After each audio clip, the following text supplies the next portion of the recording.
The sound hit me first. Cardboard scraping against metal, plastic rustling, low voices murmuring instructions. I stood frozen in the doorway, watching 3 men in gray uniforms methodically emptying what had once been my office. One man balanced my Crystal Research Award, the one I'd received just last year for pioneering biological containment protocols, atop a pile of trash bags. "Careful with that," another worker cautioned. "It looks expensive." "Doesn't matter," replied a third, shoving my research binders into industrial-sized waste bags. "Everything goes." My knees nearly buckled. 6 weeks of radiation therapy had left me more fragile than I'd anticipated. I gripped the doorframe, my hospital wristband still intact from my final treatment that morning. "What's happening here?" The question escaped as barely more than a whisper. The workers startled, turning toward me with widening eyes. One dropped the binder he was holding. "Ma'am, we're just following orders," the nearest one said, avoiding my gaze. Heavy footsteps approached from behind. "Miran, you weren't supposed to return until next Monday." Elias, the supervisor of environmental safety, appeared beside me, his expression flickering between surprise and something darker. "My doctor cleared me early." I watched as they continued dismantling 15 years of my professional life. My diplomas had been stripped from the walls. The cabinet where I'd stored research samples was emptied. My personal belongings, including the photo of my sister and me at the summit of Mount Rainier, were nowhere to be seen. "Where are my research files? The containment protocol drafts?" My voice strengthened with growing alarm. Elias shifted uncomfortably. "There's been a reorganization while you were away. Your position is being integrated into general operations." Integrated? The word felt like gravel in my mouth. "You should speak with HR. Vega can explain everything. I have a presentation to prepare for tomorrow." Without another word,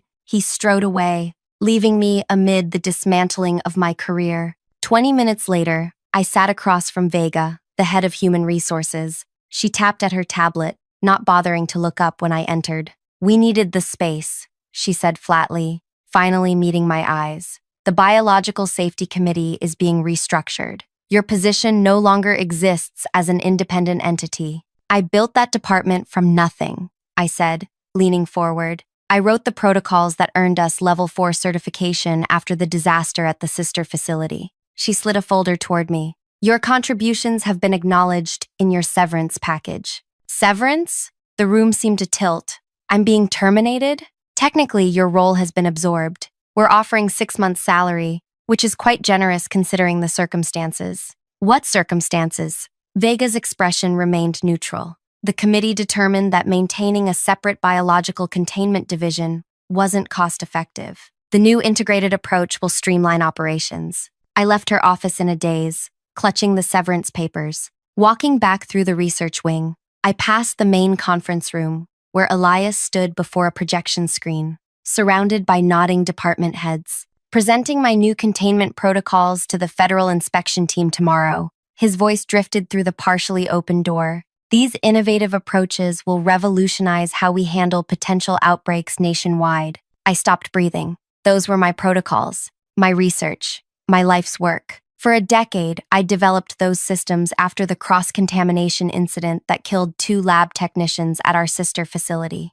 I'd testified before Congress. I'd rebuilt public trust in our institution when we nearly lost our accreditation. And now, while I recovered from cancer, they were erasing me. In the parking lot, I sat in my car watching staff carry more of my belongings to the dumpster. My hands trembled as I scrolled through my contacts. Not my lawyer, not the press. I needed someone with immediate impact. I called the direct line of Undersecretary Talia Winters, the woman whose brother had been one of those technicians who died, the woman who had personally recruited me to redesign the nation's lab safety standards, the woman whose team was arriving tomorrow for their inspection. "They're implementing untested protocols," I told her, trying to keep my voice steady. "They've dismantled my entire containment strategy and are presenting it as new work without the safety redundancies." Her response was immediate. "I'm at the regional office, 2 buildings over. Don't move." Before we continue further, thank you for taking the time to listen to my story.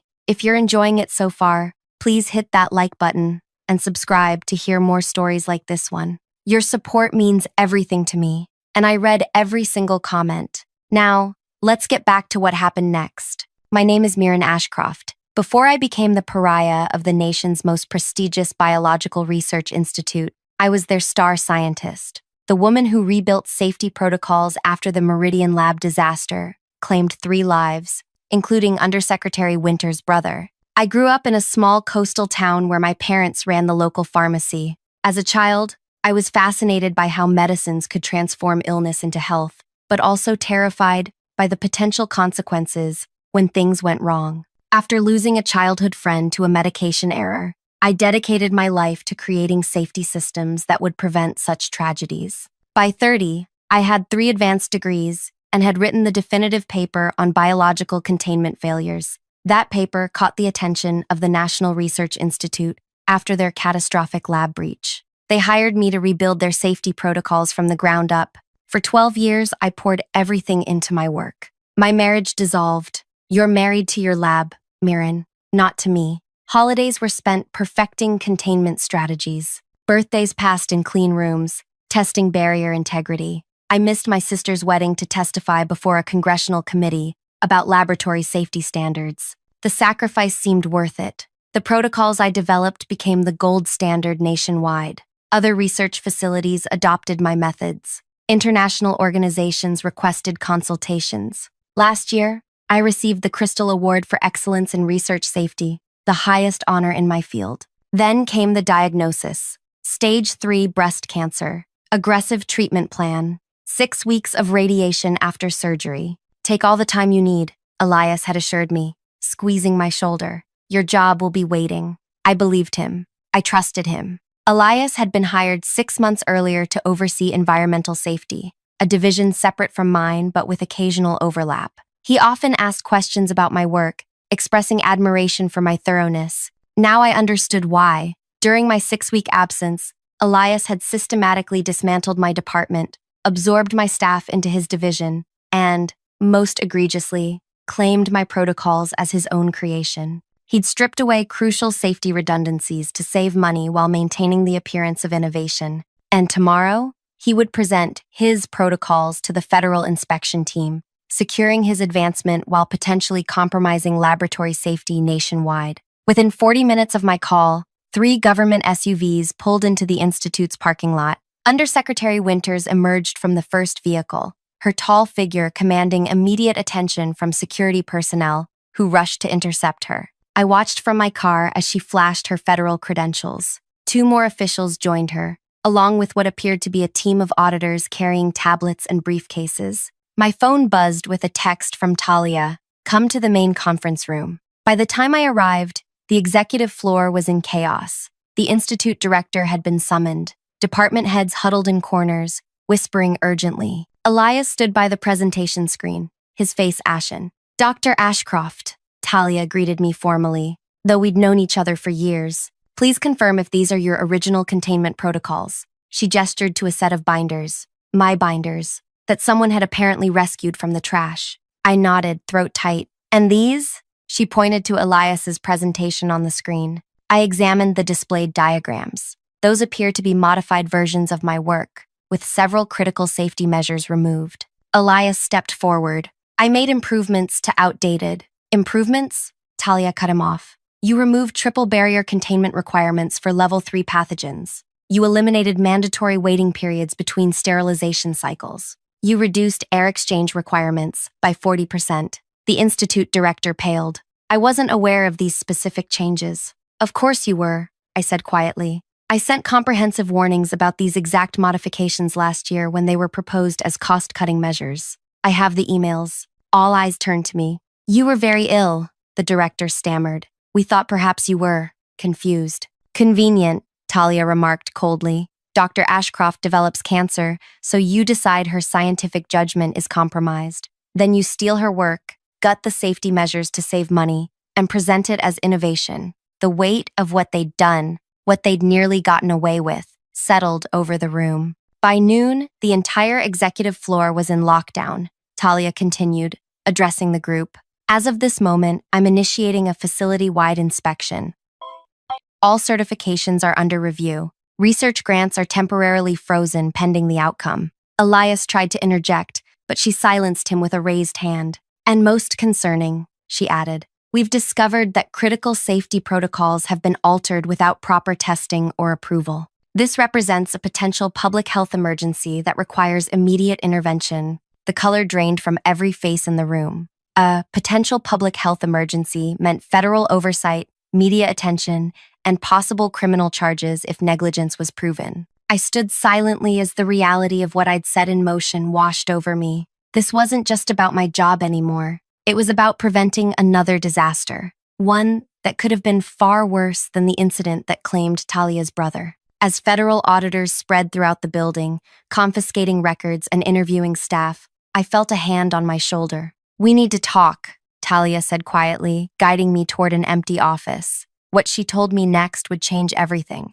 not just for me, but for the entire institute. "What I'm about to tell you stays between us," Talia said, closing the door behind us. The empty office, sterile and impersonal, felt like a fitting backdrop for what I was about to hear. She took a deep breath. "The inspection tomorrow wasn't random. We've been investigating this institute for months." "What?" I sank into a chair, suddenly aware of how exhausted I truly was. 6 months ago, we received an anonymous tip about safety violations here. Nothing specific enough to warrant immediate action, but concerning. When I learned you were on medical leave, I became worried. Talia, perched on the edge of the desk. "You were our canary in the coal mine, Mirren. With you gone, I suspected they might try something. So you accelerated the inspection schedule." She nodded. "What I didn't anticipate was finding you here today, discovering they'd completely dismantled your department and stolen your work." My mind raced, connecting dots. The timing of my cancer diagnosis was convenient for them, wasn't it? They were already planning this. Talia's silence was confirmation enough. "There's more," she finally said. "We've found evidence suggesting the modifications to your protocols weren't just about cutting costs. Someone's been selling streamlined versions of containment systems to private laboratories, labs that wouldn't qualify for certification under your original standards. The implications hit me like a physical blow. They're monetizing watered-down safety protocols? That's beyond reckless." "It's criminal," Talia corrected, "and we need your help to prove it." For the first time since walking into my emptied office, I felt something other than devastation, a spark of purpose igniting in my chest. "What do you need me to do?" Talia outlined her plan. I would be reinstated as a special consultant to the investigation, given full access to all records and systems. Officially, the Institute would welcome my expertise in resolving the misunderstandings about protocol modifications. Unofficially, I would be gathering evidence against those responsible. "They'll be watching you closely," Talia warned. "They'll know you're angry about being pushed out. You'll need to convince them you're just grateful to have any position at all." "I can do that," I said, thinking of all the times I'd smiled through gritted teeth at budget meetings while administrators dismissed critical safety concerns as excessive caution. "One more thing," Talia added. "We believe someone very high up is involved. Be careful who you trust." The next morning, I arrived at the Institute wearing my most professional outfit, one that hid how much weight I'd lost during treatment. The radiation burns on my chest ached beneath my blouse, but I ignored the discomfort.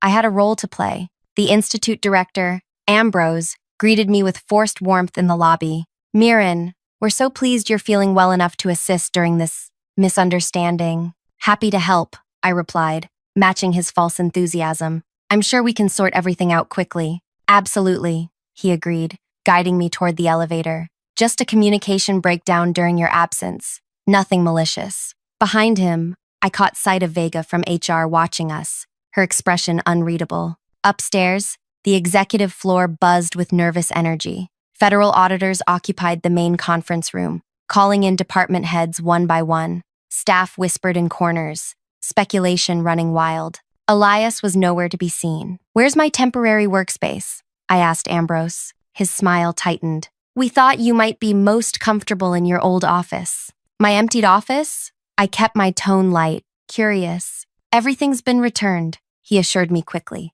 "A complete misunderstanding about your return date." I nodded, as if I believed him. My office had indeed been hastily reassembled, but not correctly. Books stood on shelves in random order. Certificates hung crooked on walls. My desktop items had been arranged by someone who'd never seen my workspace before. Most tellingly, the bottom drawer of my filing cabinet where I'd kept my most sensitive research notes, remained empty. I began my investigation quietly, requesting access to the safety protocol databases to help clarify any discrepancies. No one dared refuse me with federal auditors in the building. Each inquiry revealed more disturbing alterations to my work, not just cost-cutting measures, but systematic dismantling of critical safeguards. By day 3, I discovered something even more alarming. Accessing historical records, I found that someone had been retroactively modifying my original protocols in the main database, changing timestamps to make it appear that the watered-down versions had been my final recommendations all along.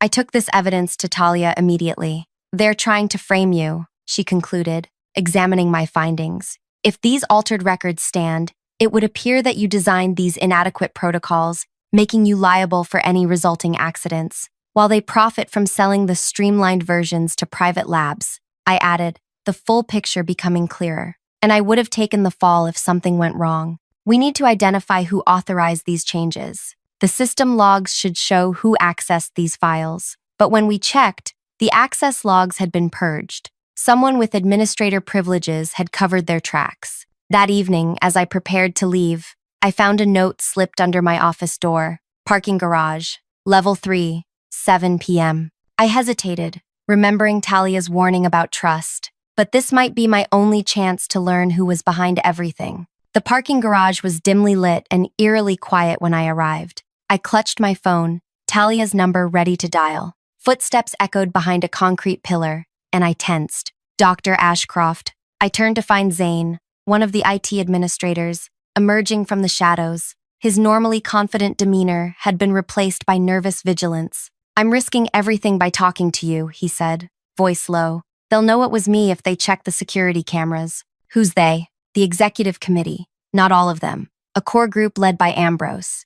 Zane glanced around anxiously. "I was ordered to alter the timestamps on your protocols, and then delete the access logs. I kept backups." He handed me a small drive. "This proves who made the changes and when. They've been planning this for over a year, since before your diagnosis." I stared at him. "Why are you helping me?" "My sister works at Helix Labs, one of the private facilities that purchased the modified protocols. She noticed safety discrepancies and raised concerns. The next day, she was fired." His expression hardened. "These shortcuts could get people killed." As I took the drive, a car engine revved nearby. Headlights swept across us. "Go," Zane urged. "Different exits. They're watching." I hurried toward the stairs rather than the elevator. The drive clutched tightly in my hand. As I pushed through the stairwell door, I heard footsteps above me, descending rapidly. I froze, listening. Multiple people, coming down fast. I turned and pushed through the door to level 2,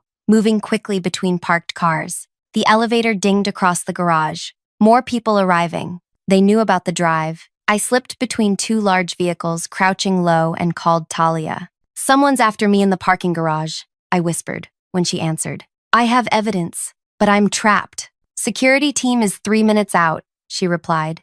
"Can you reach the main exit?" I peered between the cars. 2 men in dark suits were surveying the garage, speaking into radios. The exit was beyond them. "No," I breathed. "They're blocking it." "There's a service corridor on the south wall," Talia instructed. "Maintenance access. Head there. I'm sending the building schematics to your phone." Staying low, I moved between vehicles toward the south wall. My heart pounded so loudly I feared they might hear it. The radiation fatigue I'd been fighting all week threatened to overwhelm me, but adrenaline kept me moving. I found the service door partially hidden behind a concrete pillar, locked. My phone vibrated with a text from Talia, 2357#. I punched in the code. The door clicked open, revealing a narrow maintenance passage. I slipped inside, just as shouts erupted behind me. They'd spotted me. The corridor stretched ahead, dimly lit by emergency lights. I moved as quickly as my weakened body allowed, following the schematics on my phone.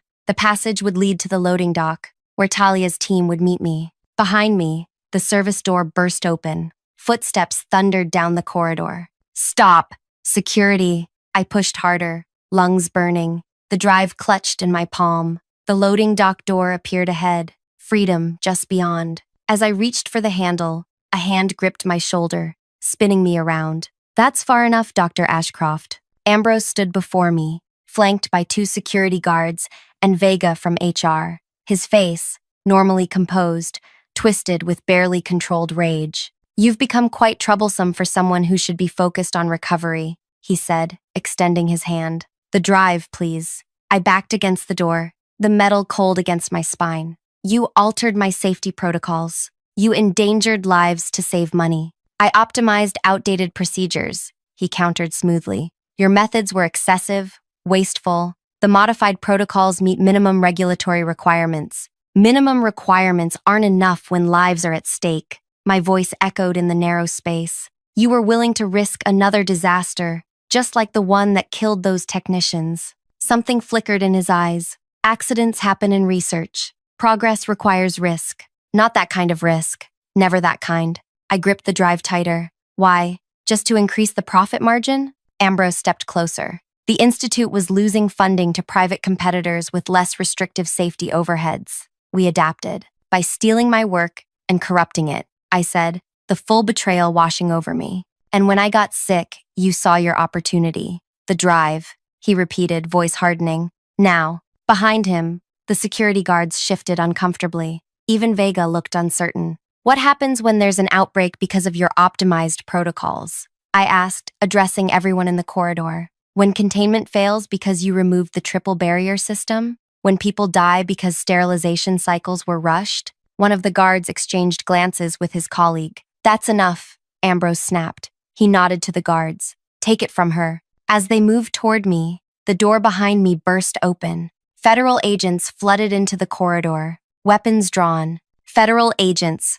everyone down on the ground. Chaos erupted. The security guards immediately surrendered, dropping to their knees with hands raised. Vega backed against the wall, eyes wide with shock. Ambrose lunged toward me in desperation, reaching for the drive. An agent tackled him mid-movement, driving him to the floor. Talia appeared through the doorway, surveying the scene with grim satisfaction. "Perfect timing," I said, legs finally giving way as I slid down the wall to sit on the floor. She knelt beside me. "You okay?" I handed her the drive. "Better than okay. We got them." But as federal agents secured the scene, reading rights and applying handcuffs, I realized something didn't add up. The elaborate scheme, the systematic dismantling of safety protocols, the attempt to frame me, it felt bigger than cost-cutting measures or competitive advantage. Something else was going on, something we hadn't uncovered yet, and somehow I knew Ambrose wasn't the mastermind behind it all. The investigation expanded rapidly in the days that followed. Federal agents combed through the Institute's records, interviewed staff, and seized computers. Ambrose, Elias, and 3 board members were placed on administrative leave pending criminal charges. Vega cooperated immediately, trading information for leniency. The drive Zane provided contained more than just proof of the altered protocols. It revealed a tangled web of corruption reaching beyond the Institute's walls. The modified safety procedures weren't just being sold to private labs. They were part of a coordinated effort to weaken biosafety regulations nationwide. They called it Efficiency Initiative, Talia explained as we reviewed the evidence in a secure room at the federal building. A lobbying push to reduce what they termed excessive containment requirements across all research facilities. I studied the documents spread before us. "Who benefits from weaker safety standards?" "Follow the money," she replied, sliding a financial report toward me. "These modified protocols reduced operational costs by 30%. For large-scale bioresearch, that translates to millions annually." The report listed 12 major research entities that had expressed interest in adopting the streamlined protocols, including government contractors handling defense-related biological research. One name at the bottom of the page caught my attention: Harlow Biosciences, the largest private research conglomerate in the country, headed by Warren Harlow. Warren Harlow, who also chaired our institute's board of directors. Warren Harlow, who had personally recruited Ambrose as institute director 2 years ago. Warren Harlow, who had visited me in the hospital after my diagnosis, expressing such sincere concern about my recovery. "Talia," I said slowly, "we need to look at the board of directors more closely." The investigation into Harlow revealed a disturbing pattern. His conglomerate had been quietly acquiring smaller research facilities for years, implementing cost-saving measures that often compromised safety. 3 separate incidents had occurred at Harlow-owned labs in the past 5 years, all quietly settled out of court. records sealed. But he needed more. To truly maximize profits, he needed to change the regulations themselves. And to do that, he needed credibility from a respected institution, our institute. He needed your protocols, Talia concluded as we pieced it together. Your work is considered the gold standard. If he could revise your methods and present them as equally effective but more efficient, he could push for regulatory change. And when I refused to compromise on safety standards last year, they waited for an opportunity to sideline you. Talia's expression darkened. Your cancer diagnosis wasn't just convenient, it was perfect timing. A chill ran through me. You think they knew before I did? Your annual medical exams are part of your employment records. Vega admitted they review those closely for high-level staff. The betrayal cut deeper than I'd imagined. While I was fighting for my life, they were methodically dismantling my life's work. But we faced a significant challenge, proving Harlow's direct involvement. As board chair, he maintained plausible deniability, with Ambrose and others serving as buffers between him and the daily operations. We need more, I admitted, frustration mounting. The evidence connects everything to Ambrose, not Harlow. Talia nodded grimly. Harlow's too careful. He's built his empire on using others as shields. That night, lying awake in my apartment, an idea took root. Harlow had one vulnerability: his reputation as a visionary in biological research. His personal brand was built on being perceived as an innovator pushing boundaries while maintaining uncompromising standards. What if we used that against him? The next morning, I presented my plan to Talia. It was risky, potentially career-ending if it failed, but it might be our only chance to expose the true mastermind. You want to offer yourself as bait, Talia said when I finished explaining. I want to give Harlow exactly what he wants, me discredited and my protocols undermined, but on my terms. After hours of discussion, she reluctantly agreed. We would proceed with extreme caution, building in safeguards to protect me if things went sideways. First, we carefully crafted a narrative. Federal investigators had found inconsistencies in my original research, minor but concerning errors that called into question the necessity of certain safety measures I'd established. Under scrutiny, I was reevaluating my previous stance on containment protocols. We leaked this information through carefully chosen channels, knowing it would reach Harlow quickly. Then we waited. 3 days later, I received a text message from an unknown number. Breakfast tomorrow? The Grove, 8 a.m. WH. Phase 1 complete. The Grove was an exclusive restaurant catering to the city's elite. I arrived at 7:45, wearing a wireless microphone developed by Talia's technical team, undetectable by standard security scans. Federal agents positioned themselves throughout the restaurant as staff and patrons. Warren Harlow arrived precisely at 8, impeccably dressed and radiating confident authority. At 62, he maintained the vitality of a much younger man, a walking advertisement for the anti-aging research his companies conducted. Mirren, he greeted me warmly, taking my hands in his. You look well. I've been so concerned.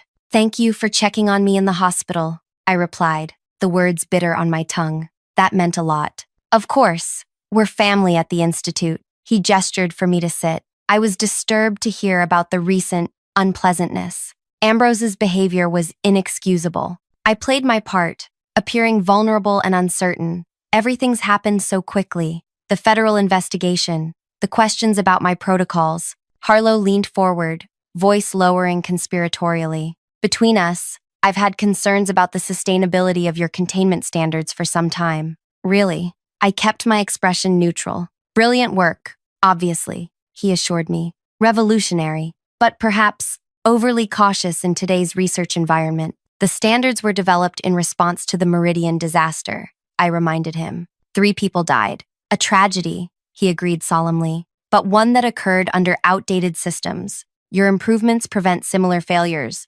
Certainly, but some elements may be redundant, costly without adding substantial protection. He was testing the waters, seeing if I was truly wavering. I gave him what he wanted: uncertainty. The investigation has raised questions I hadn't considered, I admitted, looking down at my coffee. Some of my insistence on triple barriers might have been emotional response rather than scientific necessity. Harlow's eyes gleamed. Perfectly understandable given the circumstances under which you developed the protocols. Trauma can lead to overcompensation.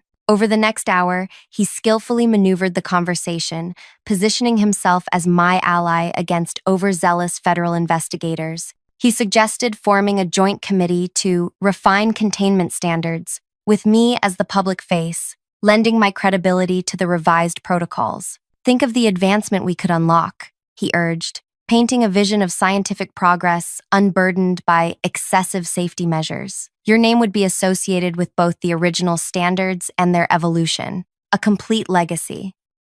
What about Ambrose? I asked. And Elias? Harlow waved dismissively. Unfortunate casualties. They implemented changes without proper process. Our approach would be methodical, defensible. As breakfast concluded, Harlow made his offer. A position as Chief Safety Innovation Officer at Harlow Biosciences, double my previous salary, and prominent credit on all revised standards. Sleep on it, he said, signing the check. We could change the future of biological research together. I promised to consider it, and we parted ways. Him confident he'd won, me knowing we'd captured every word. But the recording alone wasn't enough. We needed him to explicitly acknowledge knowing about the illegal modifications. For Phase 2, I needed to push harder. 2 days later, I requested another meeting, this time at his office. I've reviewed your offer, I told him, sitting across from his expansive desk with its view of the city skyline. But before I accept,